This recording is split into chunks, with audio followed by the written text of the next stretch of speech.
दोस्तों नमस्कार। मैं नीलम कुमार सिंह आज आपके सामने एक नए विषय के साथ आया हूँ। जब भी मैं अखबार देखता हूँ उसमें केवल और केवल वही चीज़ें लिखी होती हैं जो या तो क्राइम से संबंधित है या होने वाले क्राइम से संबंधित। वो राजनीतिक हो सकती हैं, आर्थिक हो सकती हैं, धार्मिक हो सकती हैं और व्यक्तिगत भी हो सकती हैं। तो आज मेरे मन में यह आया कि मैं देखूँ इन सब समस्याओं का कारण क्या है।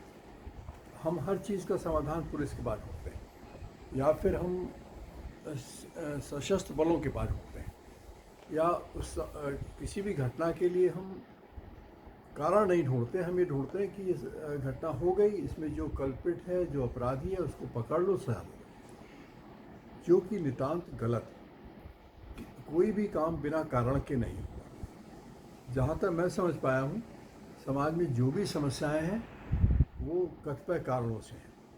उनका मुख्य कारण है लैक ऑफ कोऑर्डिनेशन। आपस में समन्वय नहीं है, चाहे वो धार्मिक स्तर पर हो, चाहे राजनीतिक स्तर पर हो या किसी भी स्तर पर। यहाँ तक मैं ये भी कह सकता हूँ व्यक्तिगत स्तर पर भी हर आदमी एक दूसरे पर शासन करना चाहता है। और जो हमारा कल्चर है, कल्चर में इंटरमिंगलिंग होती है। हम हर समय जब भी बात करते हैं महिला सशक्तिकरण की करते हैं। महिला सशक्तिकरण शायद इसलिए करते हैं कि हमें वोट लेना है।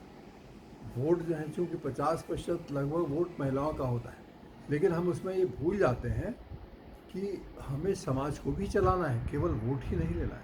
समाज को चलाने के लिए आवश्यक है कि महिलाएं अपना दायित्व समझें। अगर आपको परिवार बनाना है तो परिवार बनाने के लिए ये दो धुरी है, दो पहिए हैं। दोनों पहिए एक दूसरे सामंजस्य के साथ नहीं चलेंगे तो हमेशा डेरिलमेंट होगा, नुकसान होगा, परिवार टूटेगा, परेशानी होगी। अखबार में जो भी देखता हूँ, हत्या होती है, प्रेमी प्रेमिकाओं में हत्या होती है, पैसों के लिए हत्या होती है। अधिकांश हत्याएं या आत्महत्या होती है, आर्थिक कारणों से होती है। ये सब चीज़ें क्यों होती हैं? इसके पीछे जो भी कारण है, परिस्थितियाँ ये हैं कि आज हम आधुनिक बनते जा रहे हैं, पाश्चात्य सभ्यता को अपनाते हैं। ना हम पाश्चात्य रहते हैं, ना ही हम भारत की परंपरा को अपनाते हैं। यहाँ पर महिला सशक्तिकरण के नाम पर क्या है, हम छोटे कपड़े पहनने लगें, ज़्यादा बाहर घूमने लगें, बाहर खाना खाने लगें, पति से झगड़ा करने लगें, बात बात पर झगड़ा करें, पति के ऊपर अविश्वास करने लगें या पति पत्नी पर अविश्वास करने लगे। कोई एक दूसरे सामंजस्य नहीं है। सामंजस्य न का कारण है हमारा कल्चर और हमारी मानसिक स्थिति। हर एक आदमी को पैसा चाहिए। पति चाहता है कि हम घर को अच्छे से चलाएं, पत्नी चाहती है हमें पैसा मिले। हर एक आदमी को दूसरे का घर अच्छा लगता है, दूसरे की थाली बहुत अच्छी नज़र आती है। जो नौकरी नहीं करती हैं वो सोचती हैं मुझे नौकरी नहीं करने दी गई या मैंने नौकरी नहीं की, इससे मैं परेशान हूँ। तो हर समय यही एक बात रहती है। तो यहाँ पर आर्थिक कारण आता है। इस ज़माने में ये नहीं रह गया है कि अर्थ या धनराशि या धन कहाँ से आया। धन आ गया। पहले होता था किसी अच्छा धन है या मेहनत से कमाया हुआ धन है, उसकी इज्जत होती थी। अब धन है, कैसा है इससे कोई मतलब नहीं। धन है तो बच्चे भी खुश हैं, पत्नी भी खुश है, घर वाले भी खुश हैं। नहीं है तो पत्नी भी नाराज़ है, अविश्वास करेगी, धन कहीं और चला आता है, किसी और के पास चला आता है। ये नहीं होगा कि क्या परिस्थितियाँ क्या है, कोई नहीं देखेगा। इसी तरह से समाज में देख लीजिए, सोशल स्ट्रक्चर क्या है। सोशल स्ट्रक्चर में जितने हमारे समाज में लोग हैं, कोई एक दूसरे विश्वास नहीं करता। काम में काम को ऊंच नीच बना के देखते हैं। हमारे धर्म में या हमारे समाज में ये व्यवस्था बनाई गई थी कि हर काम महत्वपूर्ण है, इसीलिए परिवार में हर तरह के लोग होते थे। अब जो काम मान लीजिए साफ़ सफाई का काम है, उसको हेय से देखने लगते हैं। और व्यवसाय का काम है, पैसे आने लगे हैं, व्यवसाय में ज़्यादा पैसा है, इसलिए वो अच्छा काम माने जाने लगा है। नेताओं के पास शक्ति ज़्यादा है तो नेताओं के सब लोग भक्त हो गए हैं, सब नेता बनना चाहते हैं। सबका क्या इरादा है ये भी नहीं, और व्यक्तिवाद है। हम बढ़ते रहें, हम आगे बढ़ें, हमारे लोग सत्ता स्वीकार करते रहें, यही मानते हैं। इसके अलावा जो राजनीति से जुड़े हुए लोग हैं, जो सबसे कम निचले स्तर पर होंगे वो राजनीति में चले जाएंगे, कम पढ़े वो लिखे होंगे, अपराधी होंगे, राजनीति में चले जाएंगे। अगर आप आंकड़े को देखें तो 10,000 से ज़्यादा लोग हैं जो अपराधी प्रवृत्ति, टोटल 10,000 के आसपास होंगे जो हमारे सांसद और विधायक हैं, पूरे देश की बात कर रहा हूँ। उन सबों में जो आंकड़े होंगे कम से कम 50% तो निश्चित रूप से अपराधी हैं। तो जब अपराधी हो के आप बड़े पद पहुँचते हैं तो अच्छा है अपराधी बन जाओ। ये प्रवृत्ति लोगों के दिमाग में आने लगती है। बेरोजगारी इसी वजह से आती है, पढ़ाई में मन नहीं लगता है, क्योंकि समाज कोई एक ऐसी चीज़ नहीं है कि समाज को आप एक नज़रिए से देखें। समाज बहुत कॉम्प्लेक्स चीज़ है, बहुत जटिल चीज़ है।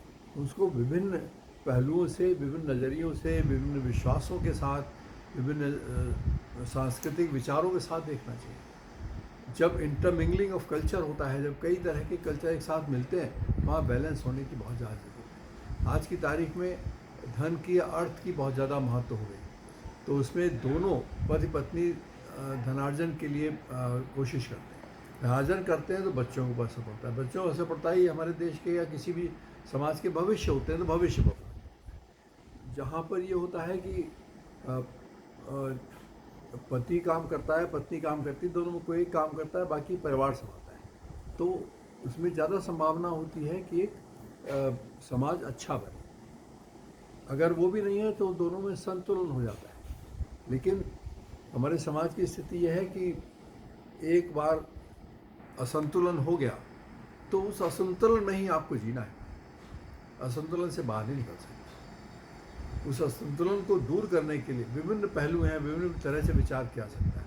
मैं आज इस पर ज़्यादा विचार नहीं करूँगा, मैं किसी और दिन विवेचना करूँगा इन चीज़ों की कि हमें अपने समाज को नए तरह से गढ़ने की ज़रूरत है, हमें राजनीति को नया स्वरूप देने की ज़रूरत है, हमें मानसिक स्तर को सुधारने की ज़रूरत है, हमें आवश्यकता है कि हम किस तरह से बैलेंस लाएं उसकी ज़रूरत है, हमें अर्थ की ज़रूरत को भी संभालने की ज़रूरत है, बेरोजगारी से निपटने के लिए हमें अपने मानसिक विचारधाराओं को बदलने की ज़रूरत है, कार्य पद्धति को बदलने की ज़रूरत है।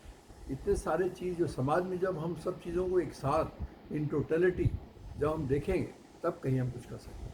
हम लोग एक ही चीज़ को देखते हैं, आर्थिक दशा खराब हो रही है, बेरोजगारी बढ़ रही है, समाज में विचारधाराएं बदल रही हैं, हर चीज़ में असंतुलन है, परिवार में सबसे ज़्यादा असंतुलन है।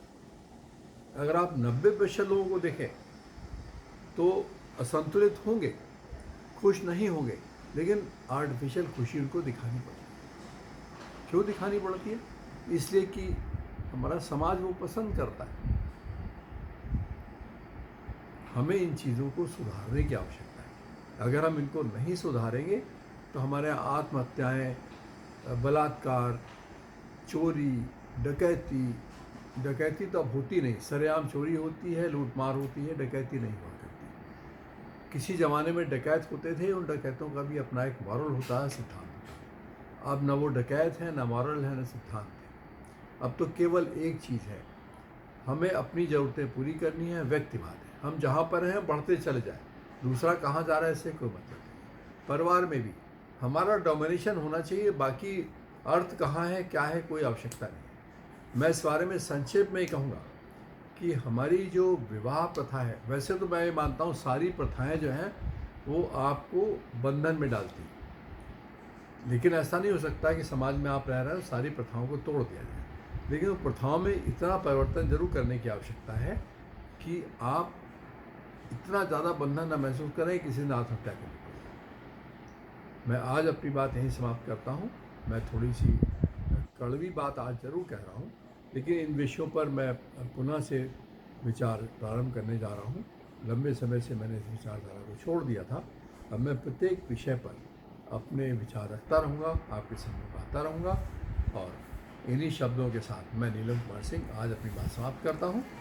आगे आने वाले एपिसोड जो कि मैं अब जल्दी देता रहूँगा, आपसे प्रत्येक विषय पर बात करूँगा।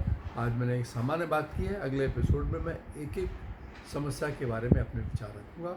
मैं बहुत ज़्यादा आंकड़ों में विश्वास नहीं रखता। अगर हम आंकड़े इकट्ठे करेंगे तो जो हमारे सरकारी आंकड़े हैं, जो हमारे आंकड़े होंगे, उनमें बहुत अंतर होगा। मैं यही मान के चलता हूँ जो हमें दिख रहा है हम केवल उतने पर ही विचार कर लें तो बहुत है, जो हमारे अखबारों में आ रहा है। आज हम पॉलिटिकल बात करते हैं, वो भी तोड़ने की बात करते हैं। कोई आदमी जोड़ने की बात ही नहीं करता। एक यात्रा, भारत जोड़ो यात्रा निकल रही है, उस पर तरह तरह के तंज कसे जाते हैं। खैर, मैं आगे आज बात करना नहीं चाहता, आज अपनी बात यहीं समाप्त करता हूँ। आगे अपनी बात साथ पुनः हाजिर होगा। मुझे इजाज़त दीजिए। नमस्कार।